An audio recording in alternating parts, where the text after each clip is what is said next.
Hi everyone, Morgan the trainer here, and today we're taking a look at some important professional lessons they've learned from a rather unexpected place.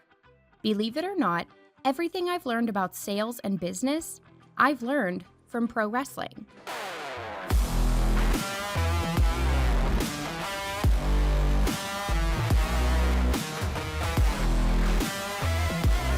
Okay, maybe not everything. But beyond the pyro, the promos, the body slams, and the spandex, there's a lot of lessons to be learned from the world of wrestling entertainment.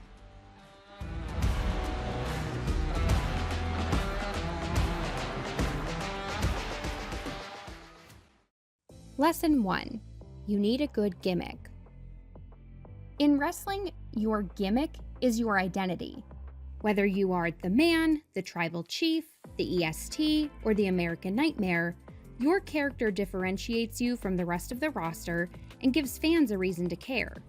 The better defined that identity is, the more likely it is to resonate with audiences, meaning louder pops, better crowd reactions, and long-term investment in your storylines. In business, we call that a personal brand. The client you partner with, the peers you work with, and the leaders you interact with should know who you are, what your skills are, how you operate, and what you stand for. It all comes down to building a personal brand. How do you want to represent yourself to others inside and outside your organization? Are you defined by your expertise, your integrity, your executive presence, your grit, all of the above? That's up to you. But at the core, your personal brand needs to be authentically you. That way, with or without entrance music, you are immediately recognizable for the work you do, the value you provide, and the principles you embody. Lesson 2. Play to your audience. The best wrestlers are masters of crowd work. They know what to say or how to act to get certain responses, and they know how to think on their feet to keep crowds engaged in their confrontations or promos. Business people, salespeople especially, must learn to do the same in two key ways. Number 1, you must learn to read the room, and number 2, you must be able to tailor your message to resonate with your current audience. The way you present to a group of peers versus the way you present to a panel of executive leaders will look vastly different, even if the information is largely the same. You need to identify what your audience already knows, what they want to know, and what they need to know, so that you can present information in a way that is impactful and elicits the response you're looking for. Lesson 3. Never go into business for yourself.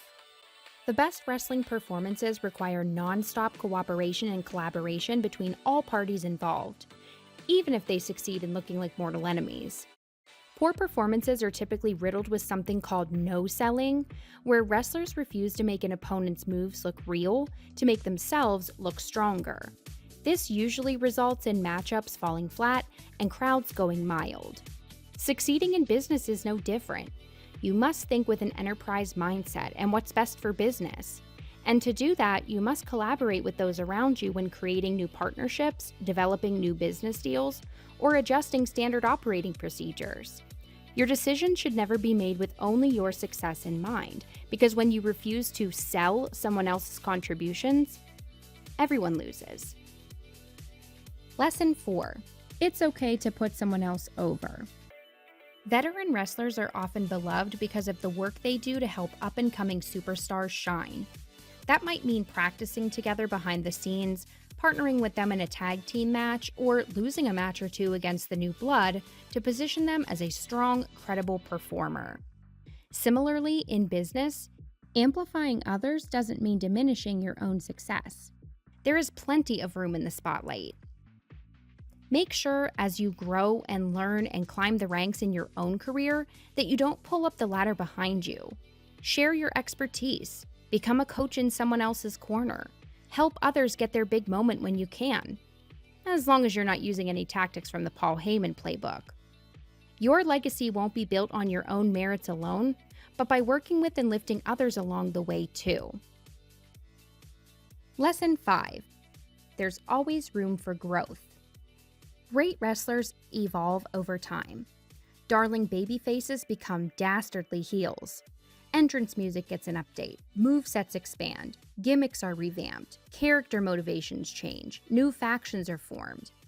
Changes big and small are necessary to keep fans invested and prevent wrestlers from ever going stale. As salespeople or business people, we must be willing to undergo metamorphosis too. Whether we're looking for feedback from a mentor or reflecting on a lesson learned when facing a challenge, or reinventing our personal brand to match new skills we've developed or roles we've attained, we can never stop taking opportunities to grow. Your story, your development, and your career evolution is always ongoing. Lesson 6. The best know how to sell. I mentioned the faux pas known as the no-sell in Lesson 4. The opposite of that is selling, which refers to a wrestler making moments believable. That punch really hurt. That leap off the top rope was really dangerous. That promo really made me angry. You get the idea. In sales, we need to sell also, and not just in the quota and commission sense. We need to tell compelling sales stories that convince clients to care, commit, and change. A dry product pitch isn't going to inspire a new partnership, no matter how cool the offering is. Even the best ideas, solutions, and proposals need great delivery in order to land. It's not just about what you say, but how you make others feel when you say it.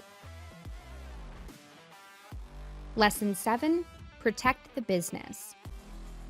Wrestlers know not to break the illusion they work so hard to create, because in doing so, they can hurt the credibility or the build to future performances.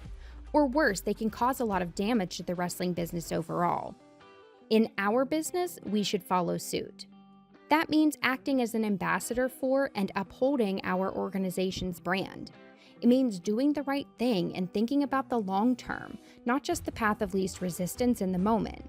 It means making decisions that enhance the perception of our organization, and doing all of this with or without an audience watching. And one final bonus lesson: never turn your back on Randy Orton. I think this one speaks for itself. And look at Randy Orton slithering. Watch out, watch out, watch out, watch out! So there you have it. The sales, leadership, branding, and business lessons learned from watching ringside. Have you ever learned a business lesson from an unexpected place? Let me know in the comments down below. But thank you so much for watching today's video. I hope you enjoyed it, and I hope to see you in the next one very soon.